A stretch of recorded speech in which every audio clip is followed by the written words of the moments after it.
Gonna do some winter driving in the old hot rod. She's back. She's actually been back, but let me just get in the car and kind of talk to you guys. Well, that's lovely. Camera's a little shaky. I don't really know what to do about that, but basically I've got the hot rod, and as you can see, there's snow out. It's a little chilly, so we're gonna take her for a spin.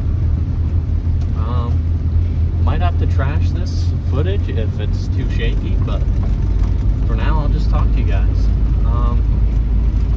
So basically, I have the hot rod back. However, she's kind of on a half-complete tune right now.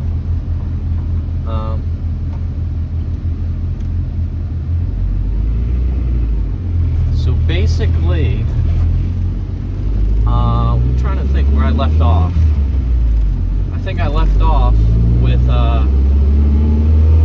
chasing a misfire. You know, I didn't even have this thing running on the Haltech, which you probably can't see, but on the floor I've got the Haltech, so it's running on her. Got, like I said, a half-complete tune. I didn't have a full, like, my tune is not complete in the sense where I can, like, beat on it yet, because there are a couple mechanical things that prevent me from, you know, really getting on it. One of those things, well, I'll say the one thing first that was making it run like crap. The reason it was running so rough was because it had a injector resistor box, which I was kind of unaware of because I didn't do the swap. So basically, the injectors have it depends on your style of injectors, but the injectors that were in this before were old style injectors, so they were low impedance, kind of like a peak and hold style. So the way that you run those is you run a resistor box that basically keeps you from frying your ECU. And mine was kind of hidden though. It was like above the subframe instead of where it is usually, which it's usually like over here under the hood. But so that's one thing, and all I had to do to fix that was just cut the box out and then twist the injectors, the wires together, because all it is it's just the power for your injectors.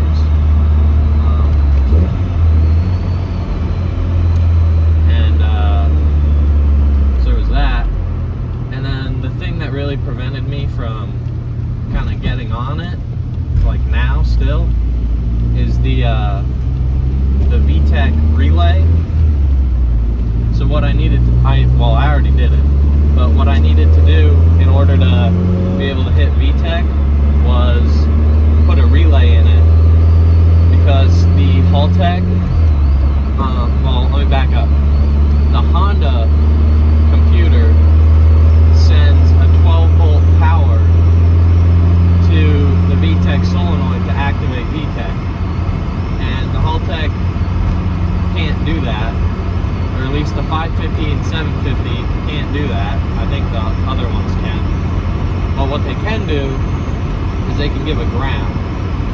So by putting a relay in, you can convert that ground into a power signal. So you basically have the ground on the relay will, when the computer tells it to ground out that pin on the relay, it'll complete the circuit and allow the one, you know, I guess, relay positive that you're trying to activate the device with, that, you know, becomes positive and activates the VTEC solenoid. So that's set up for now, but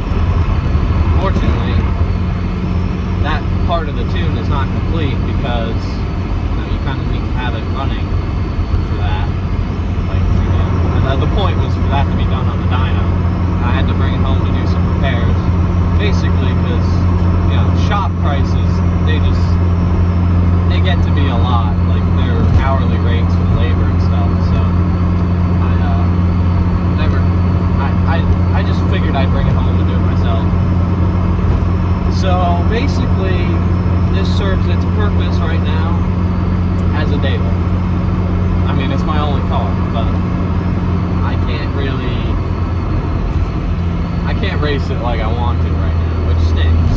But I am gonna bring it back.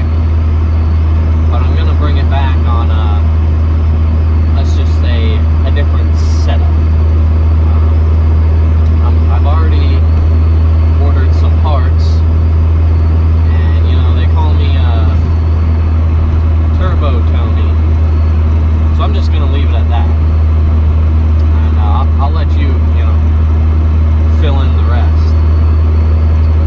So I mean, I guess that's something to look forward to.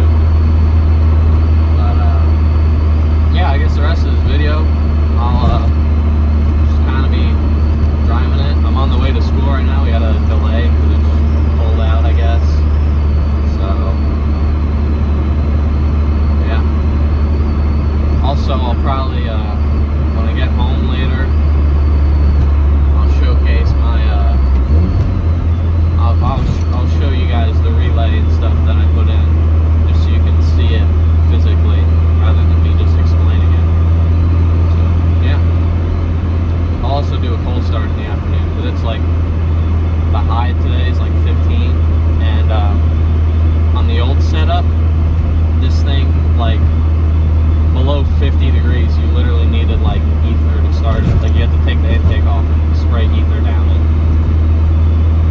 But that's usually not the case with standalones. You usually don't gain drivability, but I got new coolant intake temp sensor. The ones that actually communicate with the computer, so it knows like roughly what differences to do fuel-wise when it's cold out. So I think my old setup, when I would cold start it, it wasn't even like, it didn't know what temperature it was. So, it was set up to start at, I don't know, 70 degrees, and anything outside that, it just didn't know what to do. But, yeah.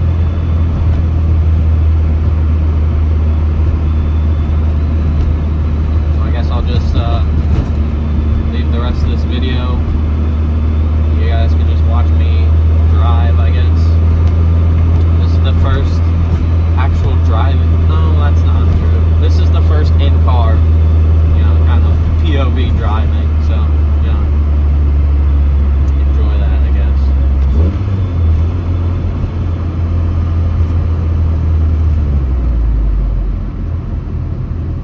I also need to fix the idle air control valve.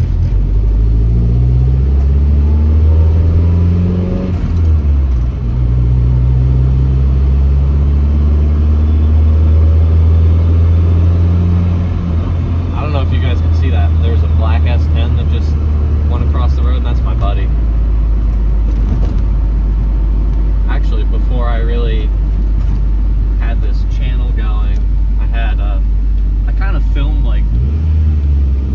before I had my license, I kind of filmed an intro, or like kind of half a video with him. We were gonna like kind of take it to Mexico, but it started raining really bad. I think that's what happened. Like there was thunder and stuff, so we didn't really want to like have the windows down and mess around too much. But it actually, it's a V6 truck, and it sounds pretty good. You might be able to see him up there. He's 3 cars ahead.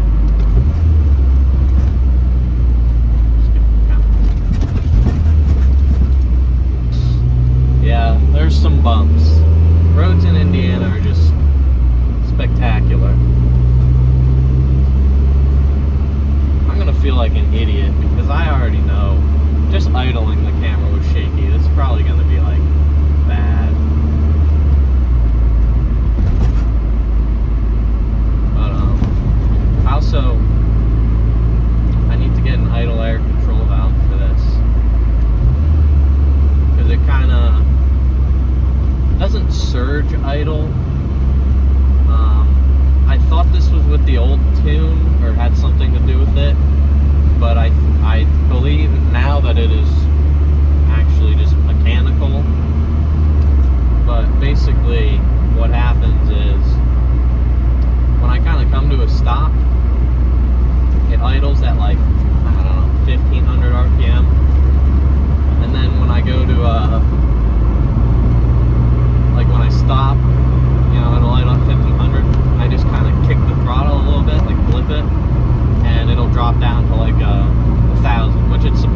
hit 11,000. So I guess that my ICV is either dead or I might be able to clean it. Just kind of replace the gasket, kind of clean it out. There's a lot of cops. It's a good thing I'm not, trying to be in Mexico right now.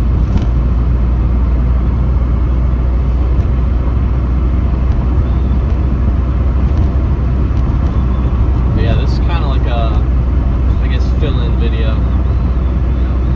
Let you guys know that I am still alive. That's probably, you guys are probably happy to hear that, maybe. But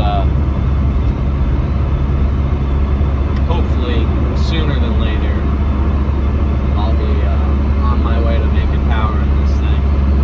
I will say though, I'm gonna make videos along the way, but it's gonna be months in the making. I ordered pistons the other day that are kind of like custom, I guess, for like whatever compression I want and bore size and all that. And they take, apparently, typically they're going to take like 8 to 10 weeks to get here. So we're going to see how that goes. It's going to be some time before I really can do anything. But I'm going to try to film for most of the even little things that I do.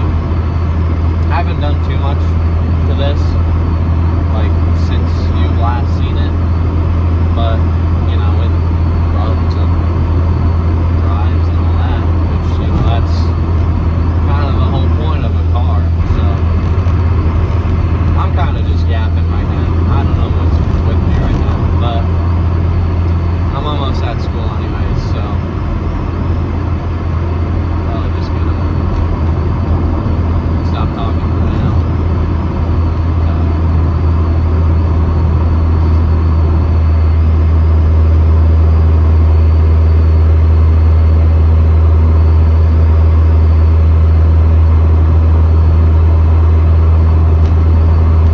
Maybe I'll give you a downshift here in a second.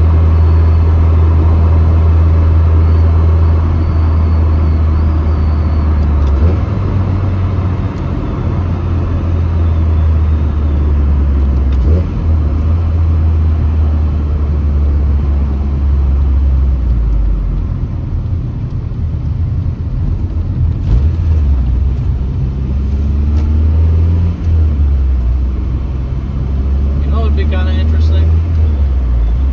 This going down this hill always makes me think about it, like how under different driving conditions you drive differently. I guess in this case shift differently with a manual. So maybe something I could do would be talk about that, kind of sort of teach how to drive manual, I guess, in a sense. But what I was doing there is, as I was going downhill, I was shifting quicker. I was leaving less time between my shifts because I only need to drop the RPM down to whatever, like, you got to match your gear ratio, your RPM, and the speed you're going. But when I'm going down a hill, I'm not losing speed from when I engage the clutch, and like almost like I'm rolling to a stop. But in this, like when you're going down a hill, you're either keeping speed or potentially even picking up speed. So it's a little snowy in the parking lot. I'm sure there's going to be some boys doing donuts here. That's always fun.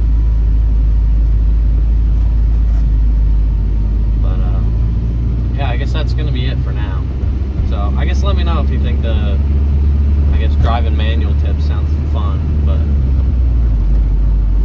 that's gonna be all for now. Alright, it's time for the true cold start test. was single digits before. It might be low teens now, I don't know. But we're gonna see how she starts. It's pretty raw out. Luckily I got the heater, so once she warms up, it'll be fine. But let's test.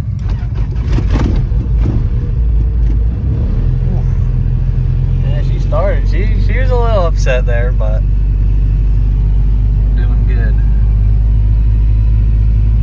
Alright. So I guess that was the real test. Got the whole thing down there, you know. Full OBD2 car now. So that's pretty cool.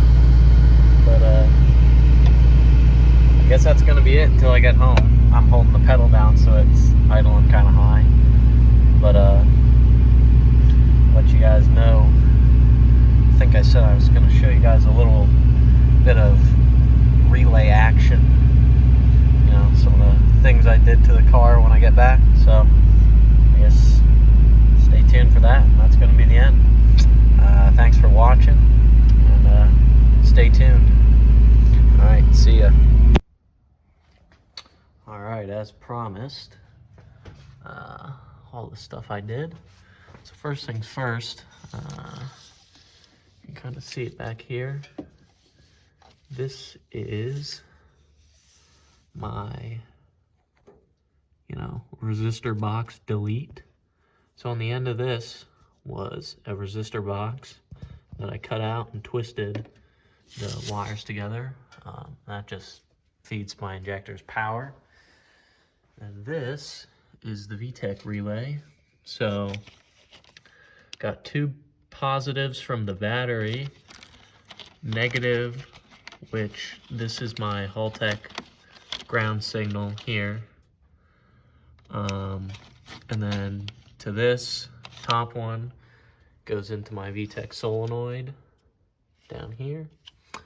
How this works is when the computer tells, when the computer, I guess, engages VTEC, it'll ground this out. It'll ground out this ground, and it'll complete the circuit between these two, like opposing the two wires on the opposing side, and it will transfer this power through to the top, and then it'll activate VTEC. So that's just a quick rundown on what I did. Yeah, that's all I got to show you guys. So stay tuned for when I start ripping this thing apart to build it, I guess.